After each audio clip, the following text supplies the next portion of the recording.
Coming up this half hour of Good Morning Kentucky, why investigators think someone started a HARRODSBURG house fire on purpose with people inside. Plus, how drug recovery centers in central Kentucky are working together to try and help businesses find employees. And later, a filmmaker on the garbage route, a quilter crunching numbers with city finance staff. Watch artists at work within Lexington Fayette Urban County government. Good Morning Kentucky starts now. Good morning, Kentucky. I'm Cody Adams. And I'm Erica Bivens. Thanks for joining us here at ABC 36 on this Wednesday morning. We begin with a developing story after reports of a shooting at the Clark County Fair.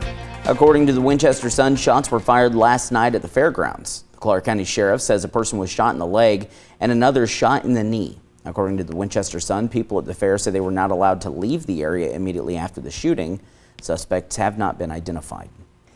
I-75 in Lexington has reopened following a semi-truck fire last night. According to Battalion Chief Jordan Sauce, the Lexington Fire Department was dispatched around 10:30 last night to the report of a semi-truck experiencing a brake fire on the interstate at mile marker 120. Sauce says crews found the tractor and trailer were on fire.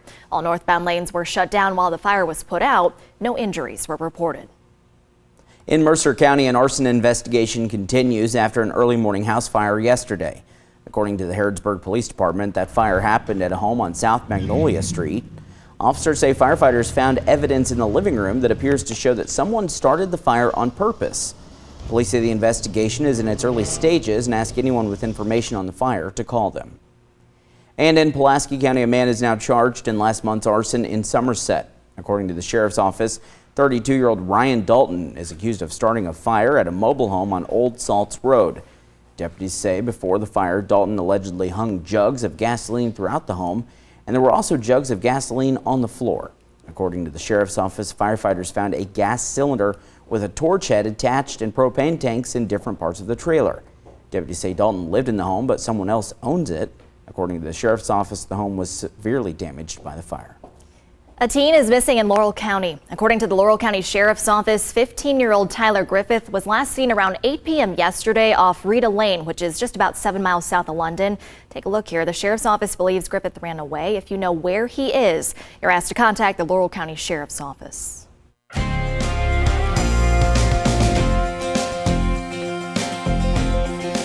Checking now with meteorologist Alyssa Andrews for the midweek forecast. I found myself yesterday just looking for clouds, for relief, anything, right? It's been hot. Yeah, super hot, extremely muggy, and that's why we've got some showers and some thunderstorms headed our way this afternoon because, you know, all that water in the air, it's got to go somewhere, right? So we're going to see a little bit of precipitation from that. The dew point temperatures are skyrocket high, upper 60s, low 70s. Right now, starting off dry on the satellite and radar. We do have a few clouds rolling in, so we're going to be prepared for some showers and thunderstorms later this afternoon. 72 degrees in Lexington, 70 in Somerset. It is warm just on the air temperatures, let alone those dew point temperatures are already up there right now. So Hickson Funson camera in Lexington, we've got a current temperature of 72 degrees, but the dew point is at 68, so we're pretty close to 100% relative humidity in many locations here. It's going to be another warm and muggy afternoon, and in just a little bit we're going to be timing out some of those afternoon showers on the way. Thank you, Alyssa. U.S. Senator Mitch McConnell is continuing his push to end the $300 federal unemployment supplement in Kentucky. The senator says ending the supplement would provide more workers for daycare centers to hire. Yesterday in Frankfort, McConnell repeated his stance, saying Governor Beshear should end the $300 as surrounding states are doing. He and I just have a disagreement about it. I think the governors in surrounding states are having good experience with getting people back to work by stopping the federal government's $300 a week plus up before it goes away in September. We have a difference of opinion about this, but you can ask any employer in the state. It's a big problem. McConnell was in Frankfort for the Kentucky Chamber's Recovery and the Workforce Conference. Meanwhile, Republican U.S. Senator Rand Paul is keeping up his criticism about the government's handling of the COVID-19 pandemic. The senator was in Greensburg, Kentucky yesterday. Paul says Americans should make their own decisions on whether to get vaccinated. According to the senator, people have good sense and don't need elitists to tell them what to do. Paul is seeking a third term in next year's election.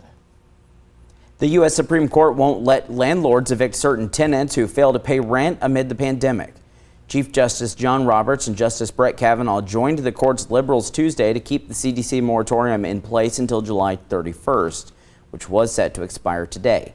A district court had ruled in favor of a group of landlords and real estate companies who wanted the policy lifted so they could collect payments, but its ruling was put on hold pending appeal. The D.C. Circuit declined to lift the stay. The eviction order first went into effect in September of last year and initially was set to expire at the end of 2020. Last week, the CDC's director announced it would stay in place until July 31st, and what she said was a fourth and final extension. Central Kentucky Recovery and Career Centers are working together to help fill hiring gaps for companies. The centers are also giving recovering addicts a chance at a new life. For about 4 years, Crystal Spicer-Grimes has been recovering from the drug addiction that claimed 8 years of her life. She says it started at a young age after family members allegedly abused her. Grimes eventually got clean thanks to recovery and career agencies. Workforce development consultants say companies are now more accepting of recovering addicts. Kentucky Career Centers provides coaching to help people get hired and specialized training that companies can use to better understand recovering addicts. It is a two-pronged approach with the goal of getting people back to work. In addiction, a lot of us don't know how to rise. We don't know what a normal and stable life looks like. So to see that from our employers or people already in recovery is a wonderful thing.